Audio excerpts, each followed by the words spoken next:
Boundary value analysis कल बोला था ना पढ़ने को।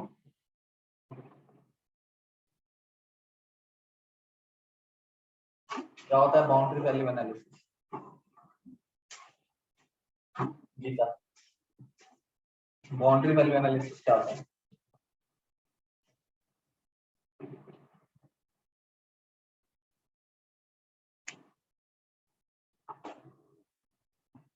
पढ़ रही हो? क्या होता है? जो बाउंड्री के आसपास जैसे क्या होता है कि ज्यादातर जो बग होता है वो टेस्टर और डेवलपर जो ज्यादातर बग क्रिएट कर सकता है वो बाउंड्री पे ही ज्यादा रहता है। क्रिएट करता है क्या? मतलब क्रिएट करने से बोलते हैं। हेलो हेलो हाँ हेलो। सर, वॉइस क्लियर नहीं आ रही है। अच्छा, मेरी वॉइस क्लियर मिल रही है आप लोगों को? एकदम घड़घड़ाहट हो रही है बैक साउंड से। सभी ऐसे लग रहा है काफी दूर से बात कर रहे हैं। आप चेक करना। अब सही है much sir. Better. Okay okay. तो जो मतलब जो डेवलपर जो ज्यादातर गलतियां कर सकता है वो बाउंड्री पे ही होती है, तो इसलिए हम उसके आजू बाजू हेलो हाँ बताइए। सॉरी सर, फिर से आ रही है बैकग्राउंड साउंड काफी। नहीं एक्चुअली वो बहुत मैशअप हो दूर रहा है। बैठे हुए हैं, लैपटॉप से बहुत दूर वो बैठे हुए हैं जहां से वो बोल रहे हैं। मेरी आवाज आपको प्रॉपर मिल रही होगी, मैं लैपटॉप के पास बैठा हूँ। हाँ जी, आपकी आ रही है और बैकग्राउंड से बहुत ज्यादा वो हो रहा है, डिस्टर्बेंस हो रहा है। डिस्टरबेंस सभी को हो रहा है? सर डिस्टरबेंस नहीं हो रहा, वो आप क्लास ले रहे हो ना, वहाँ पे क्लास बच्चे में बैठे होंगे ना आप। जब बच्चे बोल रहे थे ना सर, आंसर दे तभी रहे थे, होता है। तब थोड़ा सा लग रहा था।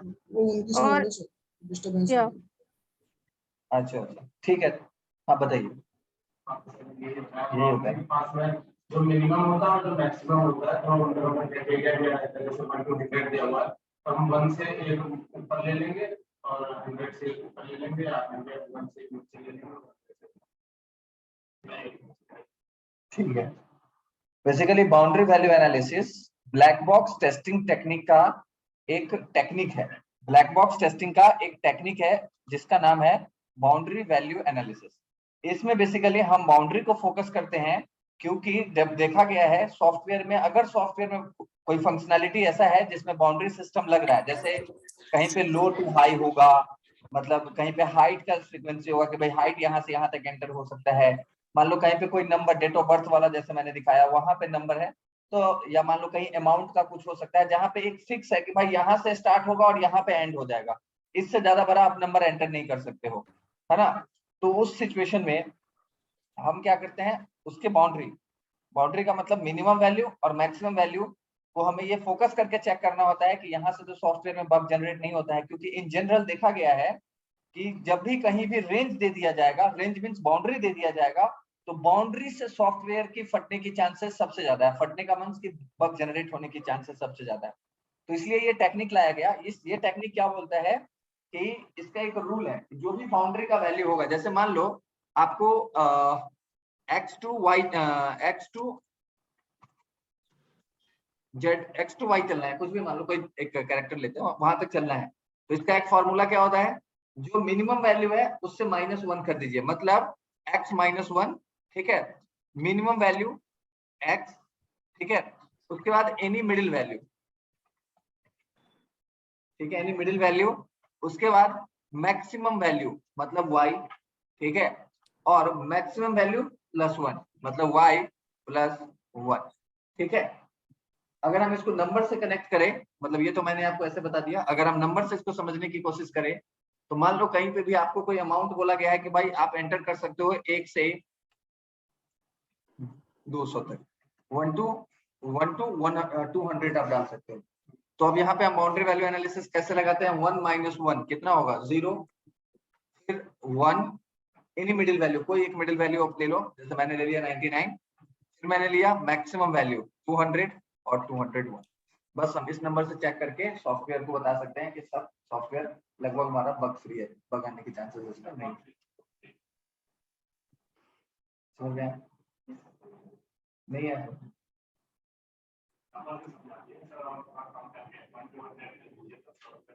हाँ ठीक है, देखो नाम इसके नाम को सबसे पहले सुनिए। नाम क्या है? Boundary value analysis. मतलब यहाँ पे कुछ न कुछ बाउंड्री की बात होगी। Boundary means what? जब भी कहीं पे कोई ऐसा फंक्शनैलिटी हो सॉफ्टवेयर के अंदर जहां पे एक रेंज एंटर हो सकता है। रेंज मीन्स आपको जैसे बोला जा सकता है कि यहाँ पे आप हाइट एंटर कर सकते हो, और हाइट जो मिनिमम 3 फीट हो सकता है और मैक्सिमम 24 फीट हो सकता है। तो ये क्या हुआ? एक बाउंड्री दे रहा है आपको कि 3 फीट से स्टार्ट होगा और 24 फीट तक चलेगा। वैसे ही मान लो कि कहीं पे कोई अमाउंट एंटर करना है, तो वहां पे अमाउंट हो सकता है 1 से लेकर के 100 तक मान लो। तो इस तरीके से कहीं भी वैसा सॉफ्टवेयर जहां पे कोई रेंज आपको दे दिया गया, जैसे डेट ऑफ बर्थ एंटर करना है तो आपको बोला गया है कि 1 से लेकर के 31 तक आप एंटर कर सकते हो, 1 to 31 एंटर हो सकता है। तो बेसिकली क्या है? वो एक रेंज आपको बता रहा है कि अगर कोई डेट ऑफ बर्थ एंटर करेगा तो डे वाले कॉलम में वो सिर्फ 1 से लेकर के 31 तक का ही डेटा सेलेक्ट कर सकता है। इसके अलावा अगर कोई डेटा एंटर करेगा तो वो इनवैलिड में चला जाएगा। बात आई समझो? मतलब एक रेंज आपको दिखाया जा रहा है 1 to 31। ठीक है, अब 1 to 31 अगर दे दिया गया तो क्या आप कौन कौन से डेटा से चेक करोगे उसकी फंक्शनैलिटी को? आप क्या बोलोगे? हम 0 भी डालेंगे, हम 1 भी डालेंगे, हम 2 भी डालेंगे, हम 3 भी डालेंगे। ऐसे अगर करेंगे तो बहुत ज्यादा टेस्ट केसेस हो जाएगा। मैंने आपको बोला था कि हम अननेसेसरी टेस्ट केसेस नहीं लिखते हैं, यूजलेस टेस्ट केसेस हम नहीं बनाते। ठीक है, तो यहाँ पे ब्लैक बॉक्स टेस्टर्स जो है वो टेक्निक लेकर के आए हैं जिसका नाम रखा गया बाउंड्री वैल्यू एनालिसिस। ठीक है, और ये बाउंड्री वैल्यू एनालिसिस क्या बोलता है कि जैसे मान लो कि आपको डेट ऑफ बर्थ सेलेक्ट करना है, वहां एक रेंज दिया गया है कि 1 to 31 एंटर होगा। क्या होगा? 1 to 31। तो बाउंड्री वैल्यू एनालिसिस का जो टेक्निक है, मतलब बाउंड्री वैल्यू एनालिसिस जो टेक्निक है, ये क्या बोलता है? जो आपके बाउंड्री का मिनिमम वैल्यू है, मिनिमम वैल्यू क्या है यहाँ पे? 1। तो बोलता है कि मिनिमम वैल्यू -1, जो मिनिमम वैल्यू है उससे 1 कम कर दो, यानी 1 है और इससे 1 कम करो तो कितना होगा? 0। मतलब हम एक 0 डाल के चेक करेंगे सॉफ्टवेयर में क्या इनपुट, मतलब आउटकम क्या दे रहा है। ठीक है, उसके बाद बोला जाता है मिनिमम वैल्यू जो है वो डाल दो। तो मिनिमम वैल्यू हमारा क्या है? 1। ठीक है, तीसरा बोला जाता है एनी मिडिल वैल्यू, कोई एक बीच का वैल्यू 1 से लेकर के 31 के बीच के कोई एक वैल्यू आप डाल दे सकते हो। मतलब कोई फिक्स नहीं है कि आपको 15 डालना है या 16 डालना है, ऐसा कुछ भी है। बीच का कोई एक वैल्यू आप डाल दो, जैसे मैं यहाँ पे डाल देता हूँ 21। ठीक है, उसके बाद मैक्सिमम वैल्यू, जो सबसे लास्ट वैल्यू है वो मैक्सिमम वैल्यू होगा हमारा। तो हमारा मैक्सिमम वैल्यू क्या है? 31, और मैक्सिमम वैल्यू +1। तो जो मैक्सिमम वैल्यू है उससे एक आगे कर देना है, मतलब 32। पता है समझ में? हम सिर्फ इतना ही डेटा से चेक करेंगे और हम बता सकते हैं कि हमारा सॉफ्टवेयर बग फ्री, मतलब ये फंक्शन नहीं फंसेगा, ये फंक्शन प्रॉपर काम करेगा।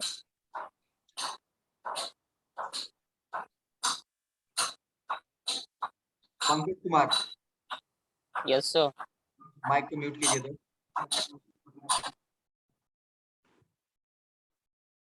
ठीक है, तो बेसिकली ये क्या है हमारा? Boundary value analysis. क्लियर हो गया ये चीज? अभी भी डाउट है? सर एक डाउट है। हाँ बोलिए। हेलो हाँ हाँ बोलिए। सर, जो आपने जैसे कि 5 वैल्यूज डाल के जो टेस्ट किया है, दैट इज टेस्ट केसेस ना? हाँ, जैसे देखो मैं आपको एक कनेक्ट कर देता हूँ, सॉफ्टवेयर से कनेक्ट कर देता हूँ बाउंड्री वैल्यू एनालिसिस को, ताकि आपको ये समझ में आ जाए कि भाई क्या है, मतलब बाउंड्री वैल्यू एनालिसिस क्यों यूज कर रहे हैं, क्यों पढ़ा रहे हो सर। मैं समझ गया आपके डाउट को। आप यही बोल रहे हो कि ये आप पढ़ा जो रहे हो बेसिकली हम सॉफ्टवेयर में कैसे यूज करेंगे। मैं आपको अभी बता देता हूँ कि कैसे यूज करेंगे। ठीक है सर मेरा भी एक छोटा सा डाउट है। हाँ बताइए। सर जैसे आपने ये बताया कि x to y कोई रेंज है जिसमें आपने टेस्ट केसेस बनाए x-1 x और कोई middle value then y plus 1। तो ये कोई स्टैंडर्ड है या मैं बाउंड्री को फोकस में रख के इसको ऐसा भी कर सकती हूँ? x-1 x then x plus 1 y-1 y then y plus 1। देखो क्या है, एक बाउंड्री वैल्यू एनालिसिस का एक रूल है। ठीक है, मैं एक रूल को फॉलो कर रहा हूँ और आप जो बोल रहे हो ना वो भी एक रूल है। अब देखो जैसे मान लो आपको अनीश सर पढ़ा रहे हैं, तो Anish sir boundary value analysis इस तरीके से लगा देते हैं। ठीक है, लेकिन मान लो आपको अजय सर पढ़ा रहे होते और वो बाउंड्री वैल्यू एनालिसिस के रूल को इस तरीके से फॉलो करते हैं, x-1 x और x प्लस 1। बात आई समझ में? तो बेसिकली किसी राइटर की बुक में आपको मिलेगा इस तरीके से, मतलब किसी किसी राइटर के बुक में आपको ये मिलेगा मिनिमम वैल्यू -1, मिनिमम वैल्यू +1। ठीक है, उसके बाद मिलेगा आपको मैक्सिमम वैल्यू -1 मैक्सिमम वैल्यू और मैक्सिमम वैल्यू प्लस 1, ठीक है। तो किसी किसी राइटर के जी। बुक में ये भी मिलता है। कल भी किसी ने ये चीज बोला था, तो मैंने बोला था कि ठीक है आपका मतलब बाउंड्री वैल्यू अच्छा, एनालिसिस मतलब ये कोई स्टैंडर्ड नहीं है, मतलब हम दोनों में से कुछ भी फॉलो कर सकते हैं। हाँ स्टैंडर्ड नहीं है, लेकिन यही दोनों होगा, इसके अलावा आप कुछ और नहीं डाल दीजिएगा। मतलब यहाँ पे क्या है ओके। कि जैसे आप ऐसे समझिए कि कोई राइटर के बुक में इस तरीके से बना हुआ है और किसी राइटर के बुक में इस तरीके से बना हुआ है, बात है इसमें। तो ठीक ये है। दोनों हाँ सही जी, है, हाँ जी सर, इसके हाँ जी। अलावा आप कोई तीसरा यूज नहीं कर देना। मतलब आप ये मत सोचना कि कोई ठीक है सर। स्टैंडर्ड नहीं है तो मेरे मन में जो नंबर आएगा वो नंबर मैं डालूंगा बाउंड्री वैल्यू एनालिसिस के लिए, तो फिर गलत हो जाएगा। हाँ जी, हाँ जी। आप अगर ये दोनों ठीक है, डाल ठीक रहे है, हो तो आपको कंसीडर कर लिया जाएगा कि आप सही कर रहे हैं। बात आ गई समझ में। मतलब ठीक है। आप मुझे अगर ये हाँ बताओगे जी। कि सर मैं ये कर रहा हूँ, तो मैं आपको गलत नहीं बोलूंगा कि आपका गलत है, क्योंकि अलग राइटर के बुक में ये चीज भी है। मतलब मैं भी देखा हूँ ये चीज कि इस तरीके से भी है, ओके। और किसी राइटर के बुक में मतलब मैं जहां से देखा हूँ वहां पे ये भी है। बात है इसमें। ठीक है सर। हाँ जी। हाँ, हम देखते हैं कि हमारा पॉसिबिलिटीज कितने टेस्ट केसेस में चेक हो जा रहा है। हम कोशिश करते हैं उतना ही टेस्ट केसेस रखें, ठीक है। तो इसको अगर कोई फॉलो करता है तो इसमें एक टेस्ट केस कम हो जाता है, चेक बराबर ही होता है। बात है समझ में। तो इसलिए मैं इसको फॉलो करता हूँ। कोई अगर इसको फॉलो कर रहा है तो फिर कोई प्रॉब्लम नहीं है। मतलब मैं उसको गलत नहीं बोलूंगा कि तुम गलत कर। बात आ गई समझ में। क्लियर है ये चीज। चलिए अब हाँ एक जी क्वेश्चन सर। आया था अभी, इससे पहले इस क्वेश्चन से पहले क्वेश्चन आया था कि सॉफ्टवेयर में इसका कैसे यूज होगा। मतलब आप जो पढ़ा रहे हो सॉफ्टवेयर से कनेक्ट करके दिखाओ कि क्या है, ठीक है। तो मैं अभी एक छोटा सा एग्जांपल सॉफ्टवेयर से कनेक्ट करके आपको दिखाता हूँ कि क्या है। मतलब हम सॉफ्टवेयर में बाउंड्री वैल्यू एनालिसिस का यूज क्या है, ये अभी आपको दिखाता हूँ। ये देखो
One mango cheesecake, green cake, the mango.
Sir, you are not audible actually. मैं बोल ही नहीं रहा हूँ। अच्छा अच्छा। मैं आपको समझा रहा हूँ सॉफ्टवेयर के बारे में। जैसे क्वेश्चन आया है कि सॉफ्टवेयर में बाउंड्री वैल्यू एनालिसिस का यूज कैसे होगा, वही मैं एक सॉफ्टवेयर का 3 पेज दिखा रहा हूँ यहाँ पे कि कैसे हम यूज क्या करेंगे, टेस्टर क्या यूज करता है बाउंड्री वैल्यू एनालिसिस, ये मैं दिखा।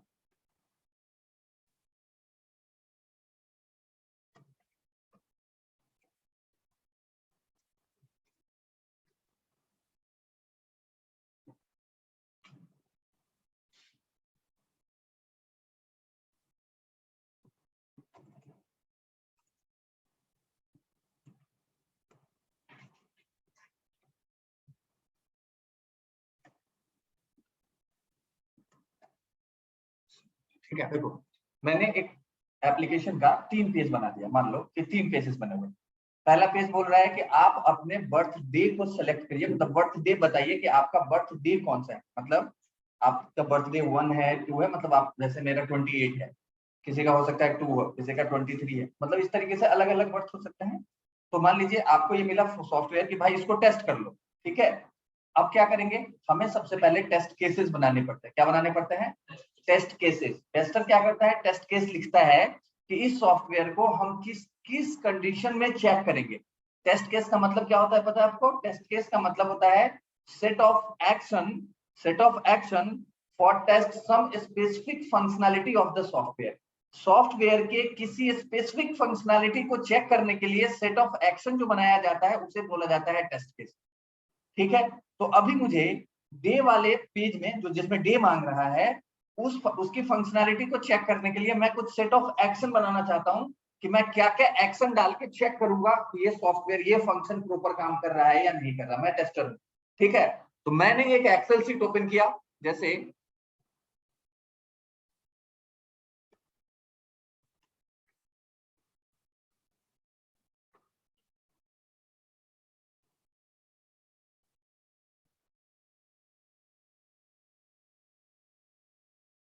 ठीक है, मैंने एक टेस्ट केस लिखा। देखिए मैं क्या लिख रहा हूं, मैंने सबसे पहले लिखा टेस्ट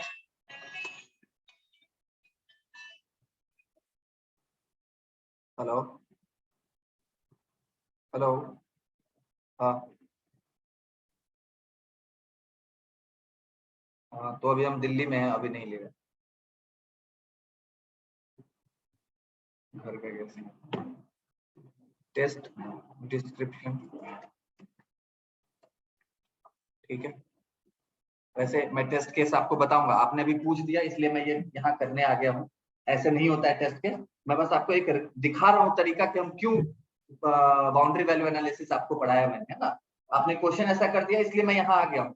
मैं आपको टेस्ट केस नहीं पढ़ा रहा हूँ। कोई भी अपने माइंड में ये सेट मत कर लेना कि टेस्ट केस ऐसे ही लिखा जाता है। Test case well structured document बनता है, जो कि मैं आपको क्लास में बताऊंगा। बहुत अच्छे तरीके से पढ़ाता हूँ टेस्ट केसेस, हमारे लिए बहुत ही इंपॉर्टेंट होता है टेस्ट केसेस।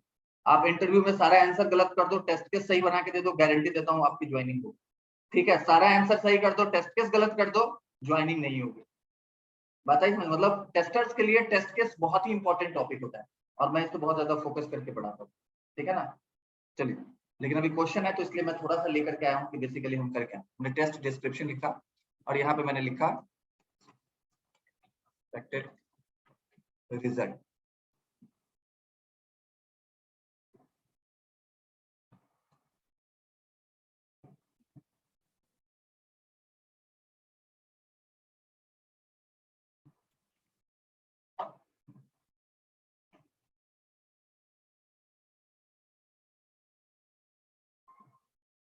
देखो, मैं सेम उसी सॉफ्टवेयर को, अगर मैं उस सॉफ्टवेयर की बात करूं, सॉफ्टवेयर पहले इस वाले पेज की टेस्ट केसेस लिख रहा हूं। देखिए कैसे लिखा जाता है, मतलब बाउंड्री वैल्यू एनालिसिस आपको क्यों सिखाया गया है, ये यहाँ पे टेस्ट केस बनाते समय आपको समझ में आ जाएगा। ठीक है, अब देखो मैंने यहाँ पे सबसे पहला टेस्ट केस लिखा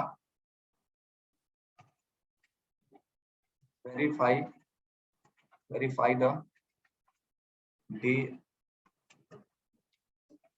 functionality when user is enter 1 to 31 था ना, when user is enter 0। ठीक है, पहला टेस्ट केस हमने क्या रखा, 0।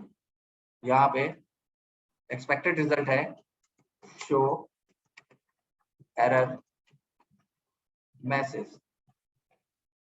जैसे ही 0 को एंटर करेगा तो एरर मैसेज शो कर देगा उसके सामने। मैं टेस्ट केस लिख रहा हूँ, ठीक है, पहला टेस्ट केस। अब मैंने दूसरा टेस्ट केस लिखा वेरीफाई द डे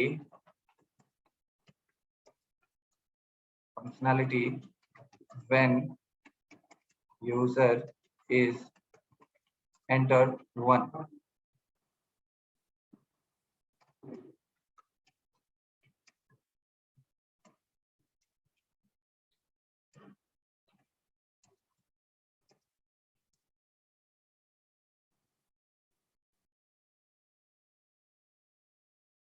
ठीक है, हमने यहाँ एक्सपेक्टेड रिजल्ट क्या लिखा कि अगर verify the day functionality when user is enter 1, और 1 अगर एंटर होता है तो एक्सपेक्टेड क्या है, एक्सेप्ट कर लेगा 1 को एंड नेविगेट कर देगा मंथ पेज पे, आपको जहां से मंथ उसको लेना है। ठीक है, अब तीसरा टेस्ट केसेस हमने लिखा,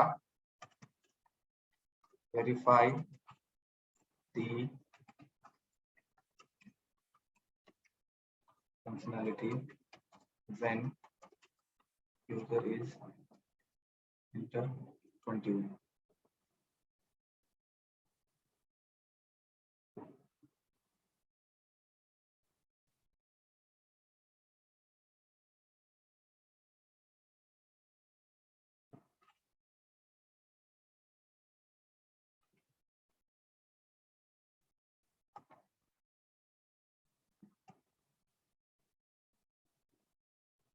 ठीक है, अब देखो मैंने टेस्ट केसेस कैसे लिख दिया, मैंने ये टेस्ट केसेस कैसे बना दिया, मेरे माइंड में क्या था कि मैंने यही लिखा, मैं कुछ और क्यों नहीं लिख दिया यहाँ पे, मैं ऐसा क्यों नहीं किया कि मैं 1 डालो, 2 डालो, 3 डालो, 4 डालो, मैंने ऐसा क्यों नहीं किया, क्योंकि मेरे माइंड में बाउंड्री वैल्यू एनालिसिस चल रहा था। तो जब मैं टेस्ट केस बनाता हूँ तो मेरे माइंड में बाउंड्री वैल्यू एनालिसिस चलना चाहिए कि यहाँ पे क्या लगा दे, बात आई समझ में, मतलब हम यहाँ पे कौन सा टेक्निक यूज कर ले जिससे कि टेस्ट केस सिंपल तरीके से बन के आ जाए, बात आई समझ में। मतलब आप जो भी अभी जो भी टेक्निक सीख रहे हो, आप बेसिकली आप इस टेक्निक का टेस्टिंग के अंदर कहीं पे लिख के यूज नहीं करोगे आप, बात आई समझ, हम लिखेंगे इस चीज को, लिखना नहीं है। बेसिकली जब आप इस तरीके से टेस्ट केस बनाओगे ना तो उस समय आपके माइंड में ये चीज चलना चाहिए कि यहाँ पे रेंज है तो हमें बाउंड्री वैल्यू एनालिसिस लगा देना चाहिए। बात आई समझ में, जिनका ये डाउट था क्लियर हुआ? Yes sir.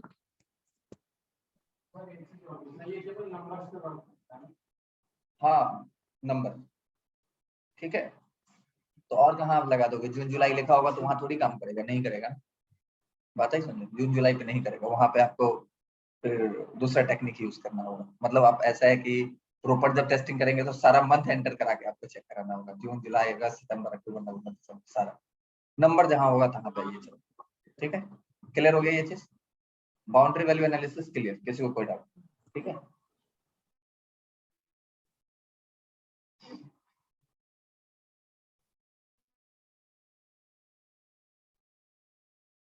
चलिए अब एक होता है इक्वल क्लास पार्टीशनिंग, इसे बोलते हैं इक्विवेलेंस क्लास पार्टीशनिंग भी बोलते हैं। ठीक है, इक्वल क्लास पार्टीशनिंग या इक्विवेलेंस क्लास पार्टीशनिंग भी होता है। ठीक है, इसमें क्या होता है ये समझिए, इसमें भी आपको रेंज दिया जाएगा।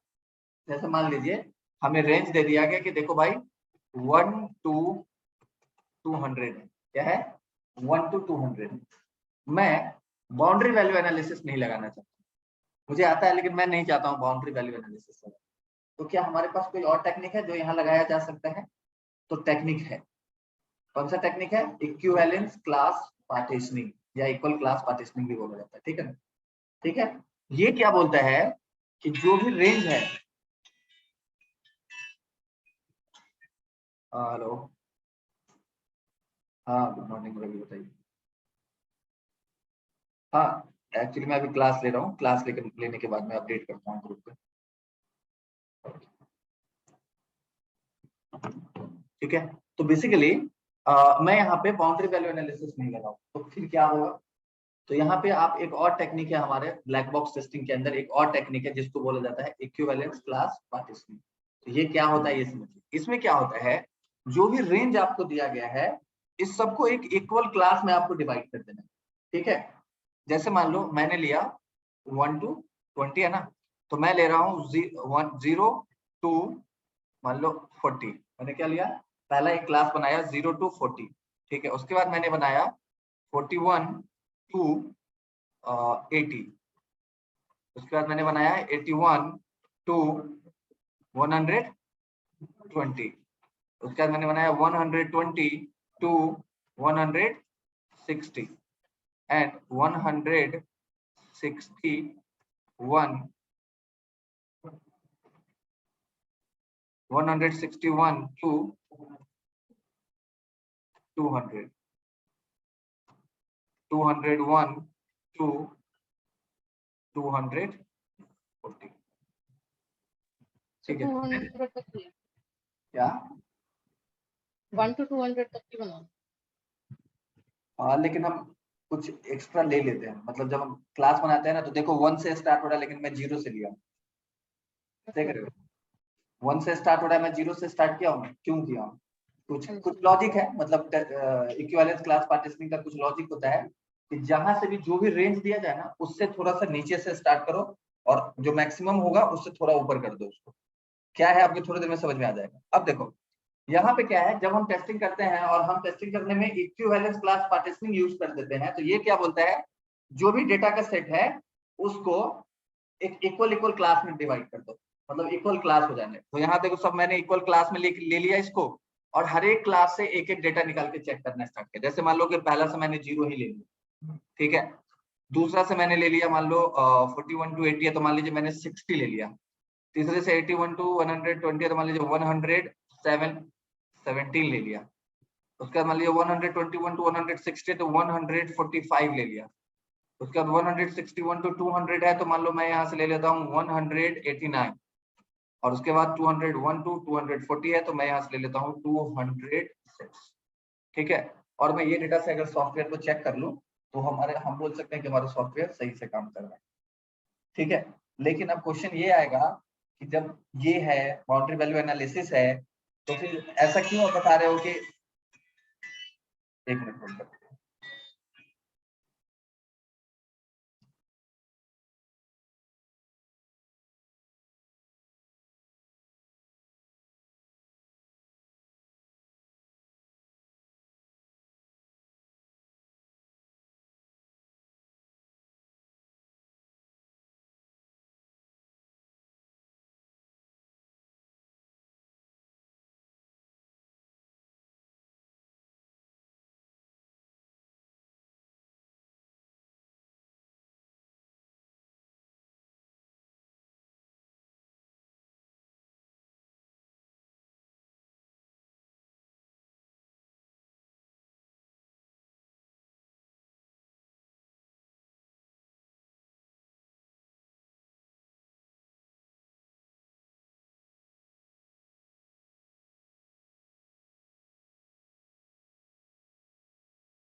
ओके सॉरी, अर्जेंट कॉल आ गया था, ठीक है।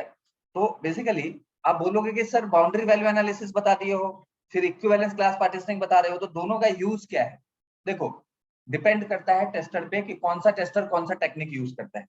लेकिन अगर मेरे से कोई पूछता है तो मैं बाउंड्री वैल्यू एनालिसिस को ज्यादा प्रेफरेंस देता हूँ compare to equivalence class partitioning. लेकिन टेक्निक है तो आपसे क्वेश्चन पूछेगा, ये क्वेश्चन पूछ देगा कि कब हम बाउंड्री वैल्यू एनालिसिस ले लें और कब हम इक्विवेलेंस क्लास पार्टीशनिंग। जब डेटा का रेंज छोटा होगा, जब डेटा का रेंज छोटा होगा तो आप बाउंड्री वैल्यू एनालिसिस पे जाइए, ठीक है। लेकिन अगर डेटा का रेंज बहुत ज्यादा है, बहुत बड़ा है, तो वहां पे बाउंड्री वैल्यू एनालिसिस सिर्फ लेने से काम नहीं चलेगा, क्योंकि बीच का डेटा चेक नहीं हो पाएगा, कहीं बीच में कहीं मिस कर रहा होगा डेटा। मान लो 1 से 1 लाख का डेटा है, 1 to 1 लाख, और आप बाउंड्री वैल्यू एनालिसिस लगाते हो तो ठीक है, आपने 0 1 चेक कर लिया, 2 चेक कर लिया मान लो इधर से, और उधर से आप 99,999 चेक कर रहे हो, 1 लाख चेक कर रहे हो और 1 लाख 1 चेक कर रहे हो, ठीक है। बीच का तो कोई डेटा आपने चेक नहीं किया, हो सकता है बीच का कोई डेटा मिस हो रहा हो, तो मतलब आप बोलोगे, मतलब यहाँ पे कहीं कोई ये रूल नहीं डिफाइन है कि हम इस तरीके में ये यूज करते हैं और इस तरीके में ये यूज करते हैं, कहीं ये रूल नहीं है। लेकिन अगर आपसे बोल दिया कि आप कहाँ पे क्या यूज करोगे, तो आप बोल सकते हो सर ये मेरा अपना एक ओपिनियन है, मेरा एक अपना एक सोच है कि जब हमारा डेटा का साइज बल्कि हो, मतलब बहुत ही बड़ा रेंज दिया जा रहा हो, तो वहां पे हमें इक्विवेलेंस क्लास पार्टीशनिंग यूज करना चाहिए। बोलेगा हुआ है तो बोल, आप जैसे मैंने आपको समझाया, इसलिए क्योंकि अगर हम बाउंड्री वैल्यू एनालिसिस लगा देंगे और डेटा बहुत ही बल्कि है, बहुत ही बड़ा रेंज में आ रहा है, तो बीच से हमने कुछ चेक नहीं किया, क्योंकि हम सीधा लास्ट वाले फील्ड को चेक कर रहे हैं। बात आई समझ में? तो इसलिए हम यहाँ पे इक्विवेलेंस क्लास पार्टीशनिंग मेरे हिसाब से सूट करेगा, ठीक है। लेकिन वही अगर डेटा का रेंज छोटा है तो बाउंड्री वैल्यू एनालिसिस हम क्लियर हुआ? गीता क्लियर हुआ, समझ में आया? Yes sir. Yes sir. क्या डिफरेंस है दोनों में, boundary value analysis and equivalence class partitioning?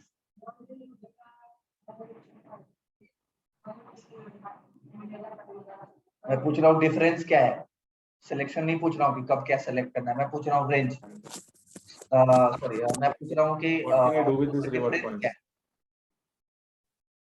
क्या बोल रहे हैं, आपसे पूछ रहा हूँ मैं।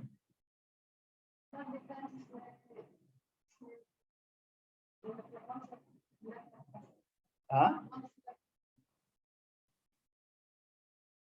आपका एक्सप्रेशन बता रहा है कि आप यहाँ पे नहीं हैं। आपका जो फेशियल एक्सप्रेशन है ना, ये मुझे बता रहा है कि आप यहाँ पे नहीं हैं, आप चीज को नहीं समझ रहे।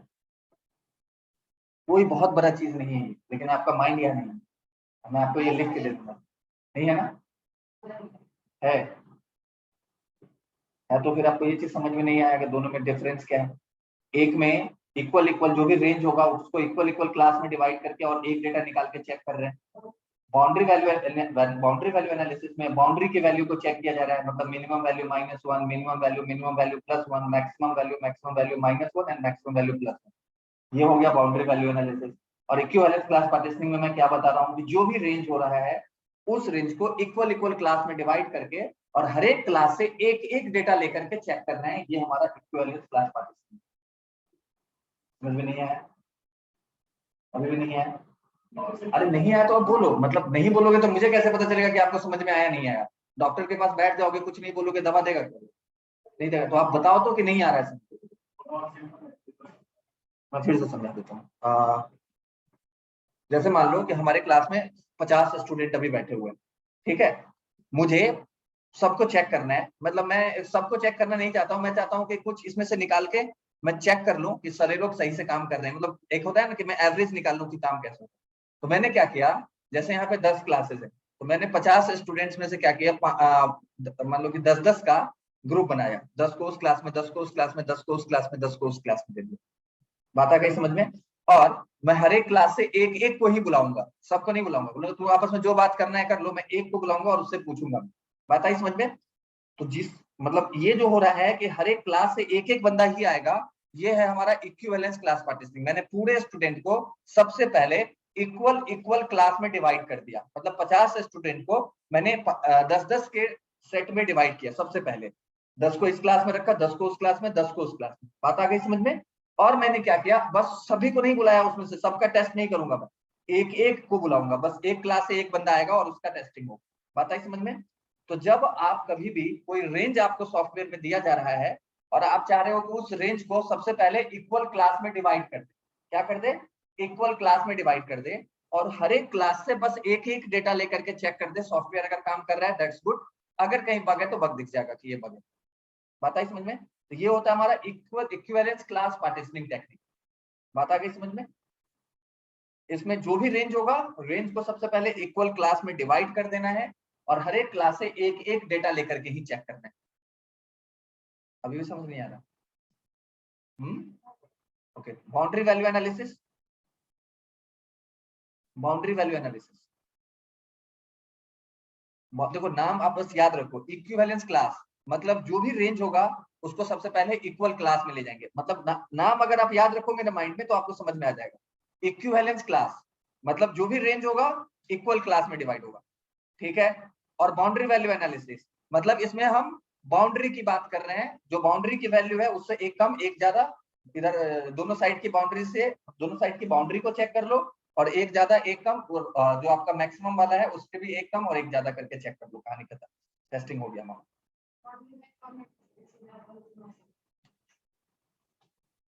बाउंड्री वैल्यू एनालिसिस में क्या होता है, मैंने अभी बताया ना कि बाउंड्री वैल्यू एनालिसिस का मतलब क्या है कि आपको एक रेंज दिया जाएगा। मैंने एक सॉफ्टवेयर भी आपको दिखाया अभी कि एक सॉफ्टवेयर है।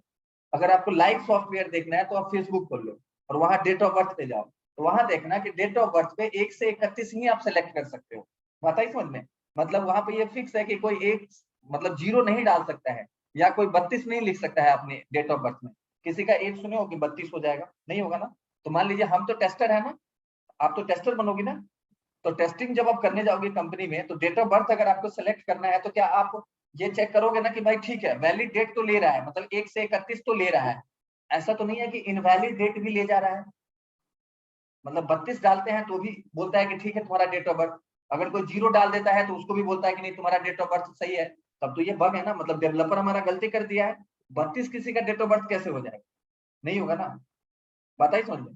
तो जब हम चेक करेंगे कि भाई डेट ऑफ बर्थ में 1 से लेकर के 31 के अलावा क्या कोई और भी एंटर हो रहा है, तो आप कैसे चेक करोगे, तो आप बोलोगे कि हम 1 से पहले एक कम कर देंगे, मतलब 0 डाल के भी चेक करेंगे, 1 भी डालेंगे और 2 डाल के चेक करेंगे कि इधर मतलब एक साइड का बाउंड्री सही से काम कर रहा है, जो मिनिमम